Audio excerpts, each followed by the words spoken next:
ରଖିଛୁ। ଆମର ଯେଉଁ ଜୀବନର ଯାତ୍ରା,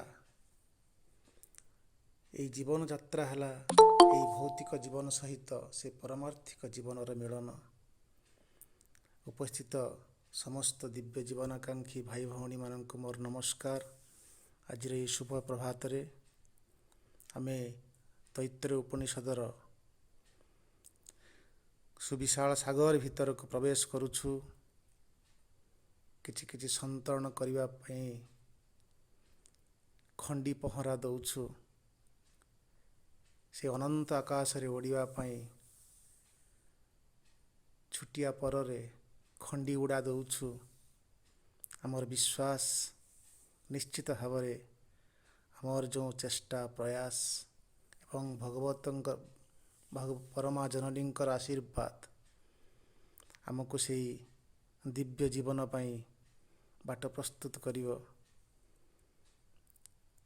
ତେଣୁ ଆମେ ଏଇ ଉପନିଷଦର ଭୃଗୁବଲ୍ଲୀକୁ ଅଧ୍ୟୟନ କରିବା ପୂର୍ବରୁ ଆମେ ସେଇ ପରମ ବୀଜ ମନ୍ତ୍ର ଓଁକାର ନାଦକୁ ତ୍ରିବାର ଉଚ୍ଚାରଣ କରିବା ଏବଂ ଅଧ୍ୟୟନ ଆରମ୍ଭ କରିବା।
हे परमोच्च प्रभु ଚିରନ୍ତନ ସତ୍ୟ, ଆମେ କେବଳ ତୁମରି ଆଜ୍ଞାବହ ହୋଇ ଉଠୁ ଓ ସତ୍ୟର ବିଧାନକୁ ଆଶ୍ରୟ କରି ଜୀବନ ଧାରଣ କରୁ। ତୈତ୍ରୀୟ ଉପନିଷଦର ଭୃଗୁବଲ୍ଲୀକୁ ସମସ୍ତଙ୍କୁ ସ୍ୱାଗତ କରୁଛି।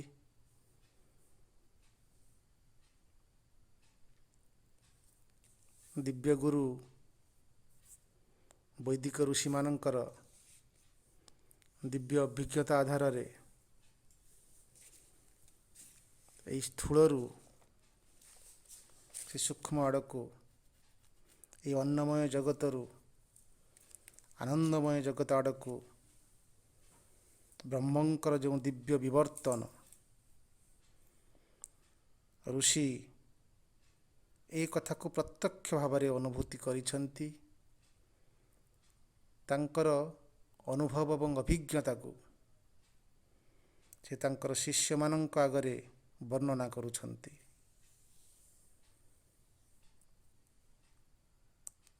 ଏଇ ଯେଉଁ ଗତଥର ଆମେ ଅଧ୍ୟୟନ କରୁଥିଲୁ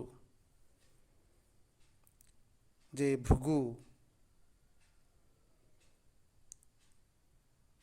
ହଠାତ୍ କିପରି ଅନେକ ବର୍ଷ ପରେ ଯେଉଁ ଦିବ୍ୟାକାଂକ୍ଷା ନେଇ ବାପାଙ୍କ ପାଖକୁ ଯାଉଛନ୍ତି ବିଦ୍ୟାଧ୍ୟୟନ ପାଇଁ,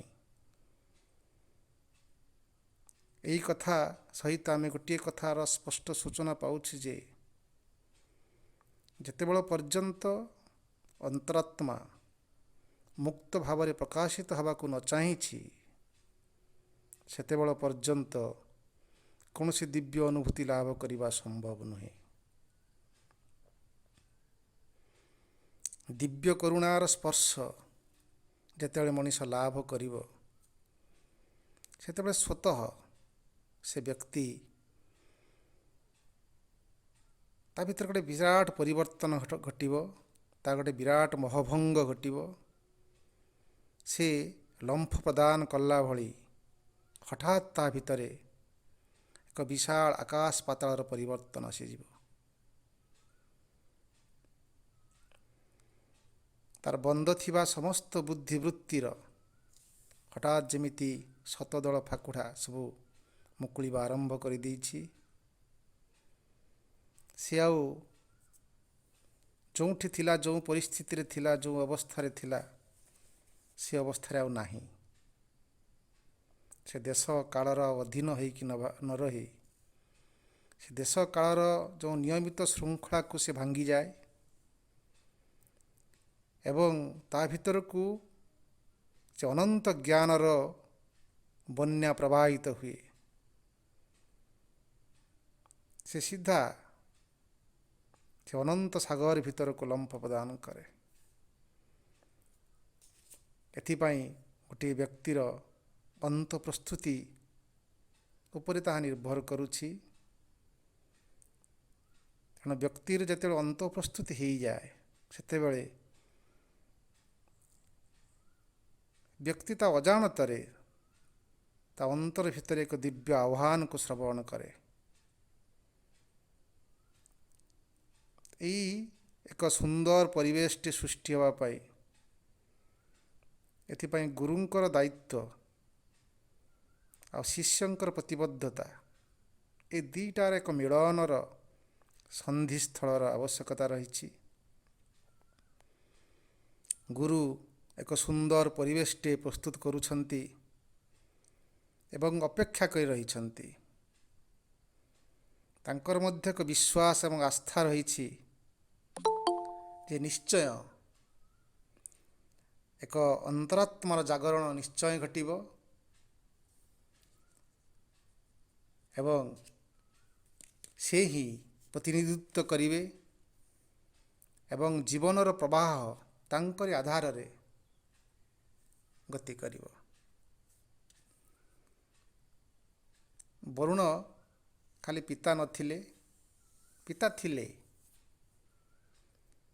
କିନ୍ତୁ ଜଣେ ଦିବ୍ୟ ଗୁରୁ ହେବା ପାଇଁ ନିଜକୁ ପ୍ରସ୍ତୁତ କରୁଥିଲେ ଏବଂ ନିଜକୁ ଗୋଟେ ଉନ୍ମୁକ୍ତ କରି ରଖିଥିଲେ ଯେ ପିତା ଏ ପୁତ୍ର ନିଶ୍ଚିତ ତାଙ୍କୁ ଗୁରୁ ବୋଲି ସ୍ୱୀକାର କରିବ ଏବଂ ସମୟ ଆସିବ ସେ ଦିବ୍ୟ ଜିଜ୍ଞାସାର ଗୋଟେ ପାତ୍ର ଧରିକିରି ସେ ଜ୍ଞାନର ଦ୍ୱାରରେ ଛିଡ଼ା ହେବ ଏବଂ ନିଶ୍ଚିତ ଭାବରେ ସେ ଜ୍ଞାନର ପରିଧି ଭିତରକୁ ଦିନେ ନା ଦିନେ ନିଶ୍ଚିତ ଯିବ।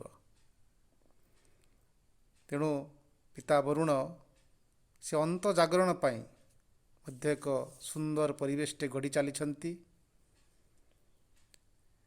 ଆଉ ଗୋଟେ ବିଶ୍ୱାସର ସୁବିଶାଳ ପାହାଡ଼ ଉପରେ ଛିଡ଼ା ହୋଇକି ଅପେକ୍ଷା କରିଛନ୍ତି। ସେ ବ୍ୟସ୍ତ ହୋଇଯାଇନାହାନ୍ତି ଯେ ପୁଅର ବୟସ ଗଡ଼ି ଯାଉଛି, ବିଦ୍ୟାର୍ଜନର ସମୟ ଚାଲିଯାଉଛି ଆଉ ପରେ ବିଦ୍ୟାର୍ଜନ କରି ଲାଭ କ'ଣ? ଆମର ଯେମିତି କଥା ଅଛି ଯେ ବାଳ କାଳେ ଧନ ଧର୍ମ ମୁଁ ସଞ୍ଚିବି ଏ ଜୀବନ ଅନିଶ୍ଚିତ। ତେଣୁ ସମୟ ଚାଲିଯାଉଛି, ଆଉ କ'ଣ ହେବ ଘଟିବ, ଏତେ ବ୍ୟସ୍ତ ହୋଇନାହାନ୍ତି ବା ସେ ମୋହ ଭିତରେ ସେ ପଡ଼ିନାହାନ୍ତି। ସେ ପ୍ରଜ୍ଞା ପ୍ରସୂତ ସେ ଗୁରୁ, ତାଙ୍କର ଏଇ କଥା ପ୍ରତି ବିଶ୍ୱାସ ନାହିଁ ଯେ ସମୟ ଚାଲିଯାଉଛି। ତାଙ୍କର ବିଶ୍ୱାସ ଅଛି ଯେ ଦିବ୍ୟ କରୁଣାପଥି, ଏ ଦିବ୍ୟ କରୁଣାପତି ବିଶ୍ୱାସ ଭରସା ରଖି ବରୁଣ ସେଇ ଅପେକ୍ଷା କରିଛନ୍ତି ଯେ ନିଜେ ଅନ୍ତରାତ୍ମା କିପରି ନିଜେ ହିଁ ଆସିବେ। ସେ ଜାଣିଛନ୍ତି ନିଶ୍ଚୟ ଆସିବେ। ବରୁଣ ଜାଣିଛନ୍ତି ଯେ ଅନ୍ତରାତ୍ମା ନିଜେ ମୁକ୍ତ, ସେ କାହାରି ଅଧୀନ ନୁହେଁ। ବର୍ଷ ବର୍ଷ ପାଇଁ ଯାହା ସମ୍ଭବ ନୁହେଁ ତାହା ଗୋଟିଏ ମୁହୂର୍ତ୍ତରେ ସମ୍ଭବ। ତାଙ୍କର ଏହି ବିଶ୍ୱାସ ଯେ ରାତ୍ରି ନିଶ୍ଚିତ ପାହିବ, ସିନ୍ଦୁରା ଫାଟିବ, ଜ୍ଞାନର ସୂର୍ଯ୍ୟ ନିଶ୍ଚୟ ଉଦୟ ହେବେ। ସେ ସ୍ଥାନରେ ବୟସ ତା ଆଗରେ କ'ଣ? ପରମାତ୍ମା ବୟସର ଅଧୀନ ନୁହେଁ, କାଳ ତାଙ୍କର ଅଧୀନ। ସେମିତି ଏକ ସମୟ ଆସିଛି, ଏକ ଦିବ୍ୟ ଜିଜ୍ଞାସାର ଗୋଟେ ହିରଣ୍ମୟ ପାତ୍ର ଧରି ପୁତ୍ର ଭୃଗୁ 40 ବର୍ଷ ପରେ ସ୍ୱତଃ ପିତାଙ୍କ ବିଦ୍ୟାର ଗୋଟେ ଏରୁଣ୍ଡିବନ୍ଧ ପର୍ଯ୍ୟନ୍ତ ପହଞ୍ଚି ଯାଇଛନ୍ତି ଏବଂ କହୁଛନ୍ତି ପିତରମ ଉପସାର, ହେ ବାପା।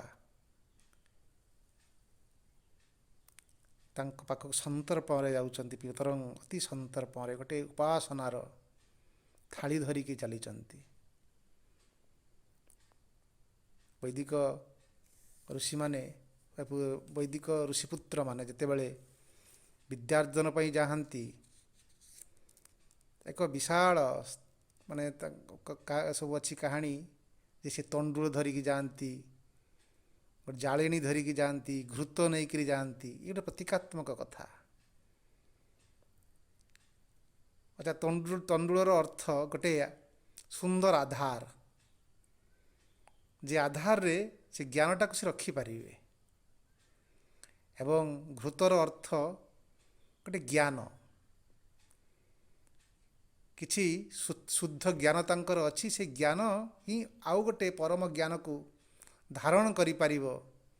ସେଥିପାଇଁ ଏକ ଆସ୍ପୃହା ନେଇକି ଯାଇଥାନ୍ତି ଏବଂ ଗୋଟେ କିଛି କାଠ ନେଇକି ଯାଇଥାନ୍ତି। ଅର୍ଥାତ୍ ସେଠି ସେ କାଠର ଅର୍ଥ ହେଉଛି ପ୍ରକୃତରେ ସେଇ ଉର୍ଜାକୁ ଧରି ରଖିବା ପାଇଁ ଯେଉଁ ସାମର୍ଥ୍ୟ, ସେ ବଳ, ତାକୁ ଧରିକି ଯାଇଥାନ୍ତି।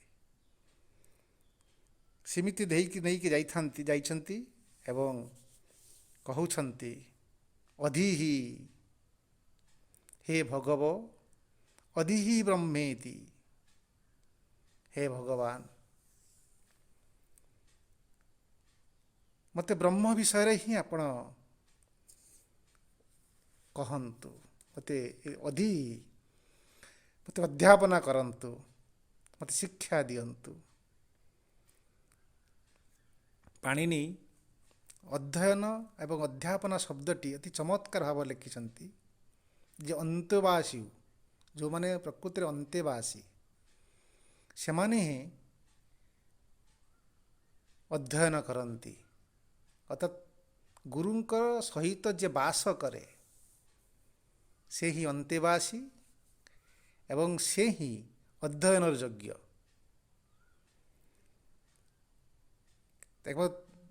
ଏକାଠି ବାସ ନ କଲେ ଉଭୟଙ୍କ ପ୍ରତି ଯେଉଁ ମିଳନ ଏବଂ ବିଶ୍ୱାସ ସୃଷ୍ଟି ହୁଏନି।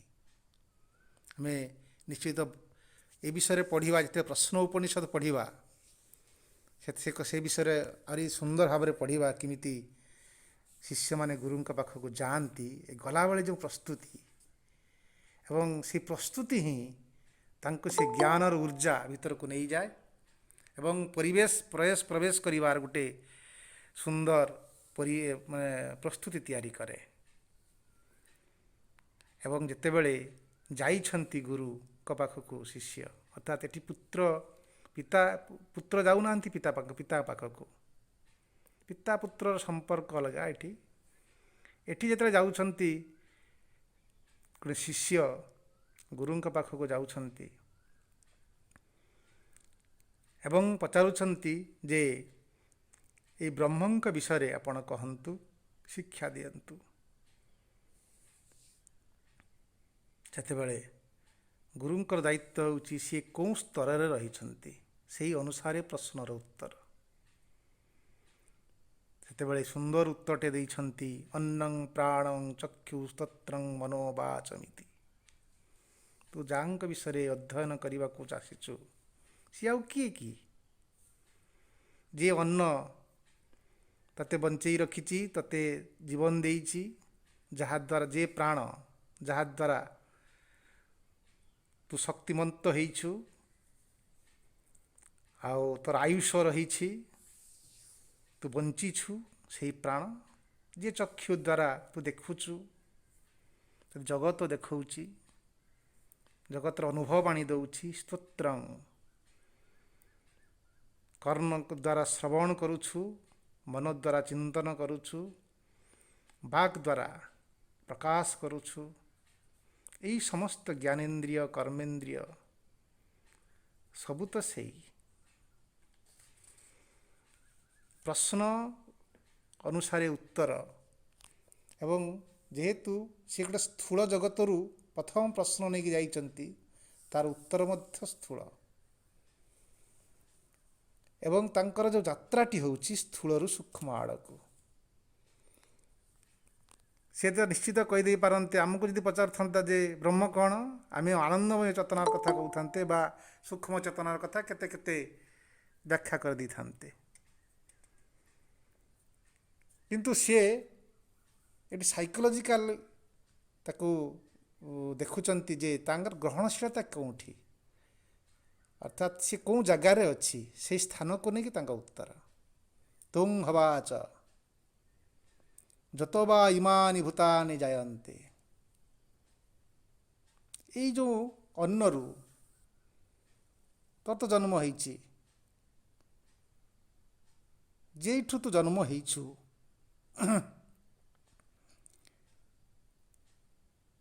ଏବଂ ଯେଉଁଠାରୁ ତୁ ଯେନ ଜାତାନି ଜୀବନ୍ତି, ଯାହାଦ୍ୱାରା ତୁ ଜୀବନ ଧାରଣ କରିଛୁ, ଏ ଅନ୍ନ ଦ୍ୱାରା ଜୀବନ ଧାରଣ କରିଛୁ, ଅନ୍ନରୁ ତୁ ଜନ୍ମ ହେଇଛୁ ଏବଂ ଏଇ ଚକ୍ଷୁ ତତେ ବଞ୍ଚିବାର ରାହା ଦେଉଛି, ଶ୍ରୋତ୍ର ତତେ ରହି ବଞ୍ଚିବାର ରାହା ଦେଉଛି, ଜିଜ୍ଞାସାର ରାହା ଦେଉଛି, ଏଇ ମନ, ଏଇ ବୁଦ୍ଧି, ଏଇ ବାକ୍, ଏଇମାନେ ତ ହିଁ ବ୍ରହ୍ମ। ଏବଂ ଯେଉଁଠାରୁ ସେ ସୁନ୍ଦର ଭାବରେ କହୁଛନ୍ତି ଯତୋ ବା ଇମାନି ଭୂତାନି ଜାୟନ୍ତେ, ଯେଉଁଠୁ ଆମେ ଜନ୍ମ ନେଇଛୁ ଅର୍ଥାତ୍ ଆମ ସ୍ଥିତି ଯେଉଁଠି, ଯେଇଠି ବଞ୍ଚିଛୁ ଏବଂ ମରିଗଲା ପରେ ଯତ୍ ପ୍ରୟନ୍ତ ସମ୍ବିଶନ୍ତି, ଯାହା ଭିତରକୁ ଆମେ ପ୍ରବେଶ କରି ଯାଉଛୁ, ତତ୍ ବିଜିଜ୍ଞାସସ୍ଵ, ତାଙ୍କୁ ହିଁ ବ୍ରହ୍ମ ବୋଲି ଜାଣିବୁ। ତତ୍ ବ୍ରହ୍ମେତି, ଏହା ହିଁ ତ ବ୍ରହ୍ମ।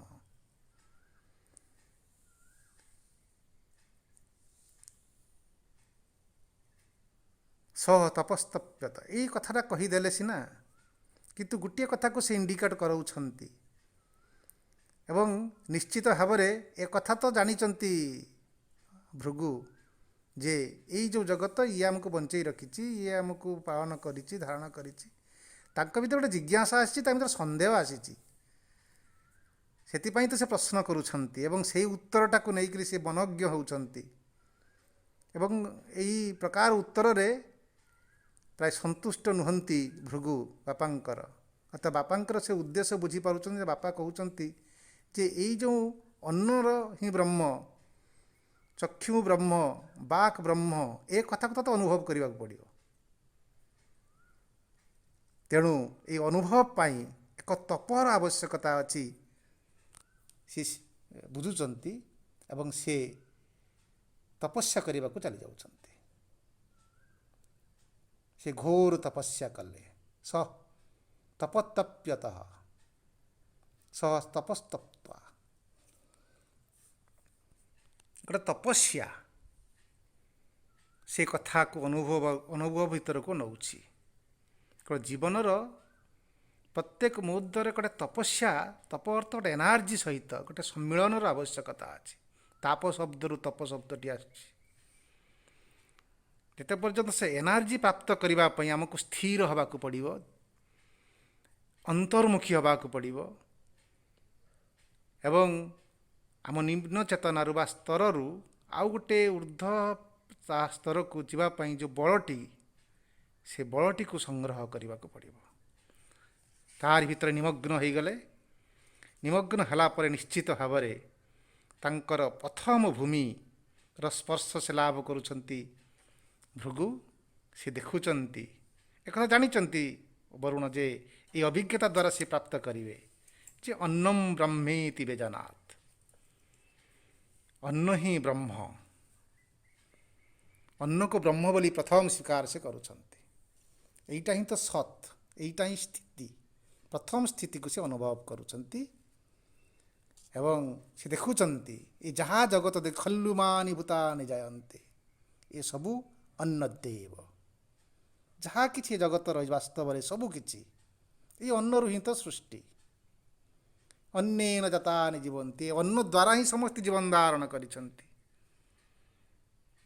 एकथा स्पष्ट भाव में बाप जहाँ कहले जे अन्न ही ब्रह्म चक्षुस्तत्रयमासु ब्रह्म एक से स्पष्ट भाव जानीगले बापा उत्तर सहित पुअर पुअर अनुभव लाभ हो गला किंतु तांकर जो सन्देह दूरीभूत है ना जे ना एटी पूरा कथाटा को पाई पारलिनी सेतेबेले से पुणी तत् विज्ञा एक कथा जानिला परे पुनरेव वरुणं पितरम उपसार ना आहरी किछि अच्छी तेरे बापा ही कथा कहि परिबे तेणु से पितरम उपसार बापा पाख पुणी जाइछन्ति पुनरेव एवं प्रश्न से एका प्रश्न पचारुचन्ति अधिहि भगवो ब्रह्मेति हे भगवान आपण कहन्तु ब्रह्म कौन आओ सेतेबेले बापा गुरु सुवाच तपसा ब्रह्म विजिज्ञासस्व ये तपसा ये तपस्या द्वारा ब्रह्म को जानी हब जहाद्वारा तो यही अन्न ही ब्रह्म बोली जानिलु तांको द्वारा ही ब्रह्म को जानी हब कारण तपो ब्रह्मेति तप ही तो ब्रह्म ब्रह्म ही ब्रह्म को जनइब आउ कहीं जनई पारिबनी सूक्ष्म सूक्ष्म को जन नहीं पहुँचेब तेणु तू जो तपस्या को आधार करिचु बा तपस्या को अवलंबन करी माध्यम करी अन्न ही ब्रह्म बोली जानिलु से तपस्या को आधार करी ही जानिबु स तप तप्यत एक कथा जो इंडिकेट करदे से पुणी भृगु पुणी तपस्या भीतर को चलीगले घोर तपस्या भीतर को चलीगले सो तपस्तप्त्वा तापरे से तपस्या करने को लगिगले अर्थात से स्पष्ट भाव में प्रत्यय होउचंती जे मु आज जहाँ जानी सेटा ही सर्वोत्तम जानिबा नुहे एटा हूँ जानिबार प्रथम पाद तेणु से संतुष्ट ही नहांती कारण से स्पष्ट भाव जानी जे गोटे कथा तांका भीतर ज्ञान अच्छी जे ब्रह्म होउचंती सत्य सनातन एवं स्थिर शाश्वत ये अन्न जे ब्रह्म ये तो स्थिर नुहे ये शाश्वत नुहे कारण अन्नर पचन रही तार परिवर्तन रही आज जहाँ सुंदर काली सा असुंदर हो जाऊँगी आज जहाँ मत स्थिर भली लगुच काली गला बेलू ता स्थिर नुहे से पुणी ता नूतन परिवर्तन हो गला यही जो चक्षु देखुची ये चक्षु भी दिने दिने अदृश्य हो जाऊँगी कान भी शुभु ना तेणु निश्चित भाव में ये ब्रह्म नुहे ये ब्रह्म र प्रथम पाद एवं ये गोटे अभिव्यक्ति तो या पश्चात ब्रह्म जे रही ए प्रत्यय तांकर रही एवं से एथिरे संतुष्ट होई नहांती पुणी तपस्या करुछंती तपस्या को चलीगले से मूल सत्य को जानिबा पई से चलीछंती आगको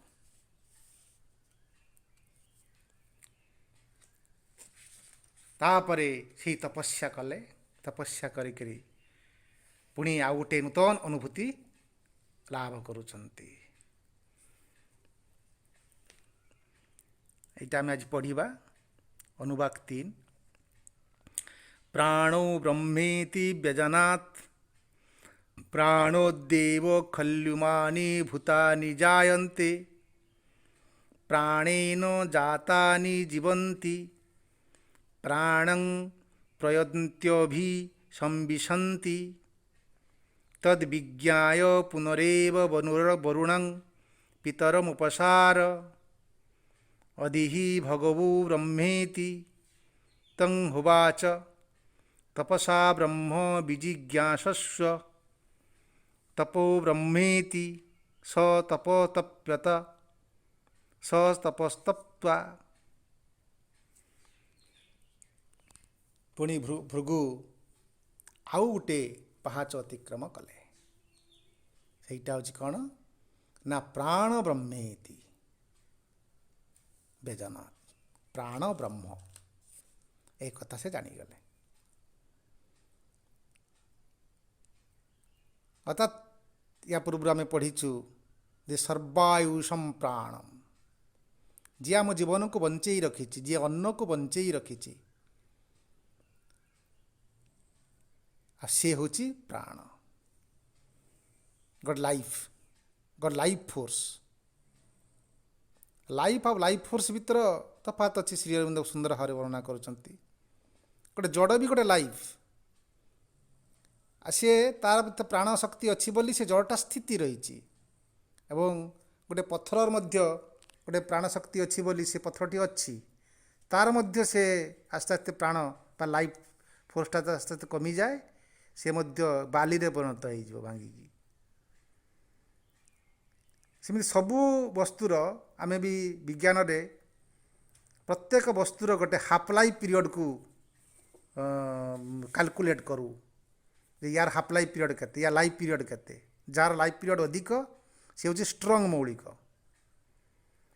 ତେଣୁ ସେ ଦେଖୁଛନ୍ତି ଯେ ଏ ଅନ୍ନ ଭିତରେ ଯିଏ ରହିକିରି ଅନ୍ନକୁ ବଞ୍ଚେଇ ରଖିଛି, ସ୍ଥିତି ଦେଇଛି, ଏନର୍ଜି ଦେଇଛି, ଆଉ ସେ ହିଁ ପ୍ରାଣ।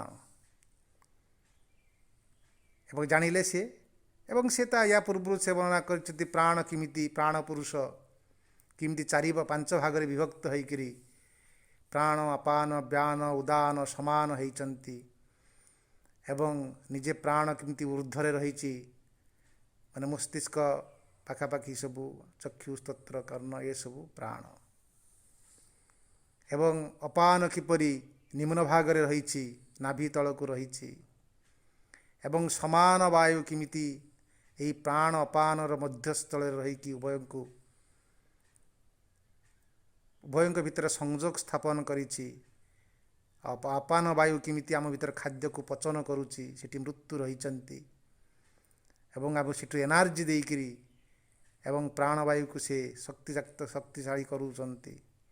ସମାନ ସେ ଭିତରେ ଗୋଟେ ସଂଯୋଗର ସ୍ଥିତି ଉପରେ ରହିଛି, ଏବଂ ସେଇ ଉର୍ଜାକୁ ନେଇକିରି କିନ୍ତୁ ବ୍ୟାନ ବାୟୁ ସମଗ୍ର ଶରୀରର ପ୍ରତ୍ୟେକ କୋଷ ପାଖରେ ପହଞ୍ଚୁଛି, ଏବଂ ଆଉ ଗୋଟେ ପ୍ରାଣ, ଯେ ପ୍ରାଣ କିଛି ମଣିଷକୁ ଗୋଟେ ଉର୍ଦ୍ଧ୍ୱ ସ୍ତରକୁ ନେଇଯାଉଛି, ଉର୍ଦ୍ଧ୍ୱ ଚେତନାର ସ୍ତରକୁ ନେଇଯାଉଛି, ଏଟାକୁ ଉଦାନ, ଏବଂ ସେ ସମ୍ପର୍କରେ ତାଙ୍କର ଅନୁଭବ ହେଉଛି। ଅନୁଭବ ହେଲା ପରେ ଦେଖୁଛନ୍ତି ଏଇ ପ୍ରାଣ ହିଁ ତ ମଣିଷକୁ ଏଇ ଆୟୁଷ, ସର୍ବାୟୁଷମ ପ୍ରାଣ ସୁନ୍ଦର ଭାବରେ କହୁଛନ୍ତି। ସେ ହିଁ ଏ ଅନ୍ନର ଆତ୍ମା ରୂପରେ ରହିଛି, ପ୍ରାଣ ପୁରୁଷ, ପ୍ରାଣ ହିଁ ବ୍ରହ୍ମ। ପ୍ରାଣେନ ଜାତାନି ଜୀବନ୍ତି, ପ୍ରାଣଦେବ ଖଲୁମାନି ଭୂତାନି ଜାୟନ୍ତି। ଖଲ୍ୟୁ ସବୁକିଛି, ଭୂତାନି ଖଲ୍ୟୁମାନି ଭୂତାନି, ସବୁ ଭୂତରେ ଯାହା କିଛି ରହିଛି ସମସ୍ତ ଜୀବମାନେ, ସବୁ ଜୀବ ନିର୍ଜୀବ ସମସ୍ତେ ପ୍ରାଣଦେବ ଜାୟନ୍ତି, ପ୍ରାଣ ଠାରୁ ହିଁ ଜନ୍ମ ନେଇଛନ୍ତି। ଗୋଟିଏ ପ୍ରାଣ ଆଉ ଗୋଟେ ପ୍ରାଣକୁ ଜନ୍ମ ଦେଇଛି, ଏବଂ ପ୍ରାଣେନ ଜାତାନି ଜୀବନ୍ତି, ଏବଂ ପ୍ରାଣ ଦ୍ୱାରା ହିଁ ସେମାନେ ଜୀବନ ଧାରଣ କରିଛନ୍ତି। ଯଦି ପ୍ରାଣବାୟୁ ଚାଲିଯିବ ତାର ଜୀବନ ମୃତ୍ୟୁ। ତେଣୁ ପ୍ରାଣ ହିଁ ଆୟୁଷ, ତେଣୁ ପ୍ରାଣ ହିଁ ଜାତାନି ଜୀବନ୍ତି। ପ୍ରାଣଂ ପ୍ରୟନ୍ତୁ ଭି ସମ୍ବିଶନ୍ତି, ଏବଂ ଯେତେବେଳେ ମଣିଷ ମୃତ୍ୟୁ ହେଇଯାଏ ସେତେବେଳେ ସେ ପ୍ରାଣ ଅନ୍ତ ସମୟରେ ସେଇ ପ୍ରାଣ ପାଖରେ ହିଁ ସମ୍ବିଶନ୍ତି, ଅର୍ଥାତ୍ ତା ଭିତରେ ଅଭିସନ୍ଧି, ତାରି ଭିତରେ ଲୀନ ହେଇଯାଆନ୍ତି। ଏକଥା ତାଙ୍କର ଅନୁଭବ ହେଇଗଲା। ତଦ୍ ବିଜ୍ଞାୟ ପୁନରେବ ବରୁରଂ ପିତରଂ ଉପସାର। ଏଇ କଥା ବିଜ୍ଞା, ଏ କଥା ଜାଣିଗଲା ପରେ ବି ସନ୍ତୁଷ୍ଟ ନୁହନ୍ତି, କାରଣ ତାଙ୍କ ଭିତରେ ପୁଣି ପ୍ରଶ୍ନ ଆସୁଛି, ଏ ପ୍ରାଣ ତ ବିସର୍ଜନ ହେଇଯାଏ, ପ୍ରାଣବାୟୁ ତ ଉଡ଼ିଯାଏ, ମଣିଷ ମୃତ୍ୟୁ ହେଇଯାଏ। ଆଜି ଯେ ଶକ୍ତିଶାଳୀ ସେ ଖାଲି ଶକ୍ତିହୀନ ହେଇଯାଏ। ତେଣୁ ଇଏ ପ୍ରାଣ ମଧ୍ୟ ଇଏ ଶାଶ୍ୱତ ଚିରନ୍ତନ ନୁହେଁ, ଇଏ ସମ୍ପୂର୍ଣ୍ଣ ବ୍ରହ୍ମକୁ ପରିପ୍ରକାଶ କରୁନାହିଁ, ये ब्रह्मर गोटे क्षुद्र रूप को परिप्रकाश करुचे। निश्चित ये से शुद्ध ब्रह्म नुहंती। ସେଥିପାଇଁ एकथा तद्विज्ञा एक जानी सारा पर पुनरेव वरुणं पितरम उपसार ତାଙ୍କର ଅଧିକାର ସୂତ୍ରରେ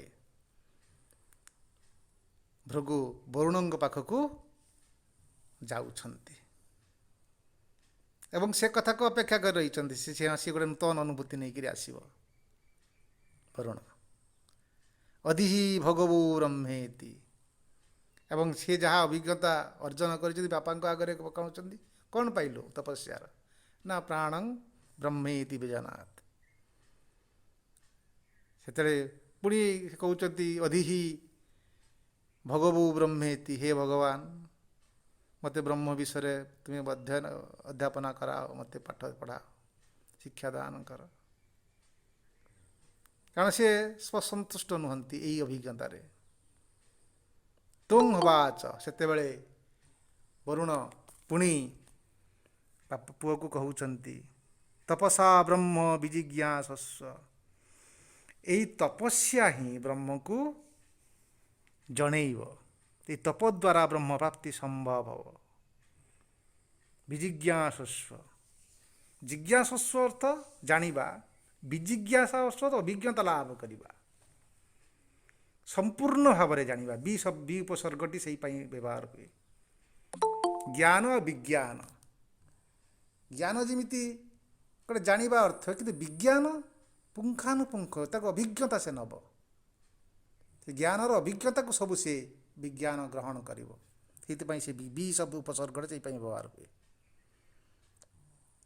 ତେଣୁ ତପସା ବ୍ରହ୍ମଂ ବିଜିଜ୍ଞାସସ୍ଵ ତପୋ ବ୍ରହ୍ମେତି, ଏଇ ତପ ହିଁ ତ ବ୍ରହ୍ମ। ସ୍ପଷ୍ଟ ଭାବରେ ସୁନ୍ଦର ଭାବରେ କହୁଛନ୍ତି। କାହିଁକି ନା ଯାହା ଦ୍ୱାରା ତାଙ୍କୁ ତୁମେ ଜାଣିବ ସେ ହେଉଛି ତପସ୍ୟା। ସେ ବ୍ରହ୍ମଙ୍କ ଦ୍ୱାରା ବ୍ରହ୍ମଙ୍କୁ ଜାଣି ହେବ। ତେଣୁ ବ୍ରହ୍ମ ସେଇ ତପସ୍ୟା ହେଉଛନ୍ତି ତୁମର ଯାନ, ତୁମର ଭେହିକିଲ୍। ଆଉ ସେ ହିଁ ତୁମକୁ ସେଇ ବ୍ରହ୍ମଙ୍କ ପାଖକୁ ନେଇଯିବେ। ଅର୍ଥାତ୍ ସେଇ ତପ ହେଉଛି ଏନର୍ଜି, ସେ ଶକ୍ତି, ସାମର୍ଥ୍ୟ, ସେ ବଳ, ସେ ଉର୍ଜା, ସେ ଜ୍ୟୋତି, ସେ ଆଲୋକ। ସେ ହିଁ ତୁମକୁ ବାଟ ଦେଖେଇକିରି ନେଇଯିବେ। କାରଣ ସେ ହିଁ ବ୍ରହ୍ମ, ତାଙ୍କର ଜାଗା ସେ ହିଁ ଜାଣନ୍ତି। এই କଥା ଇଣ୍ଡିକେଟ୍ କରିଦେଲେ ପିତା ବରୁଣ। ଅର୍ଥାତ୍ ସିଏ ଗୋଟେ ଅଭିଜ୍ଞତା ଦ୍ୱାରା, ଖାଲି ପାଠ ଗୁଡ଼ା ଆମେ ଅନେକ କଥା କରାଉ ଯେ ପାଠଟା ଏଇଆଟାକ ଏଇଆ, କିନ୍ତୁ ସେ ପିଲାମାନେ ଅଭିଜ୍ଞତା ସବୁ ନିଅନ୍ତିନି। ତେଣୁ ଅଭିଜ୍ଞତା ଦ୍ୱାରା ହିଁ ଅନୁଭୂତି ଲାଭ ହୁଏ ଏବଂ ସେଇଟା ହିଁ ଯଥାର୍ଥ ଅନୁଭୂତି। ସେ ଅନୁଭୂତି ସେ ଲାଭ କରୁଛନ୍ତି ଏବଂ ତାପରେ ସେ ଏବଂ ତାଙ୍କର ଯେଉଁ ଫ୍ଲେକ୍ସିବିଲିଟି ଅଛି, ବାପାଙ୍କର ଇଣ୍ଡିକେଟର୍ ସେ ବୁଝିପାରୁଛନ୍ତି ଏବଂ ସେହି ଅନୁସାରେ ପାଳନ କରିବା ପାଇଁ ସିଧା ଡେଇଁ ପଡ଼ୁଛନ୍ତି। ତାପରେ ସେ ତପସ୍ୟା କରିବାକୁ ଚାଲିଗଲେ। ସୋ ତପସ୍ତପ୍ୟତଃ ଏବଂ ସୋ ତପସ୍ତପ୍ତ୍ୱା, ଏବଂ ସେଇ ତପସ୍ୟା କରି ସେ ତପସ୍ୟା କରିବାକୁ ଚାଲିଗଲେ ଏବଂ ତପସ୍ୟାରେ ନିମଗ୍ନ ହୋଇଗଲେ। ନିମଗ୍ନ ହେଲା ପରେ ପୁଣି ଦ୍ୱିତୀୟ ପାହାଚ ଅତିକ୍ରମ କରି ସେହି ତପଶକ୍ତି ହିଁ, ସେହି ଉର୍ଜା, ସେ ଆତ୍ମଶକ୍ତି, ସେ ଅନ୍ତରାତ୍ମା ଯେ ତାଙ୍କୁ ଏଇ ଗୋଟିଏ ଗୋଟିଏ ଅନୁଭୂତି ଦେଉଛି, ସେ ହିଁ ତୃତୀୟ ଅନୁଭୂତି ମଧ୍ୟ ଦେବ ଏବଂ ସେ କହିବେ ମନୋ ବ୍ରହ୍ମେତି ବେଜନାଥ। ଏହି ବିଷୟରେ ଆମେ ଆସନ୍ତା ଥରକୁ ଆଲୋଚନା କରିବା। ବର୍ତ୍ତମାନ ଆମେ ଯେଉଁ ଦୁଇଟା ପାହାଚ ଅତିକ୍ରମ କଲେ ଭୃଗୁଙ୍କ ସହିତ ଏବଂ ବରୁଣଙ୍କ ନିର୍ଦ୍ଦେଶରେ, ଭୃଗୁ ଏବଂ ବରୁଣଙ୍କର ବିଦ୍ୟାର୍ଦ୍ଧନ ସହିତ ଆମେ ମଧ୍ୟ ତାଙ୍କର ଅନ୍ୟ ଏକ ଶିଷ୍ୟ ଭାବରେ ତାଙ୍କୁ ଅଧ୍ୟୟନ କରୁଛୁ ଏବଂ ସେହି ତପସ୍ୟା ଏବଂ ମନନ ଭିତରକୁ ଆମେ ଯିବା ଏବଂ ଆଲୋଚନା କରିବା। ରବି ଭାଇ, ଆପଣ ଆଲୋଚନା ଆରମ୍ଭ କରନ୍ତୁ।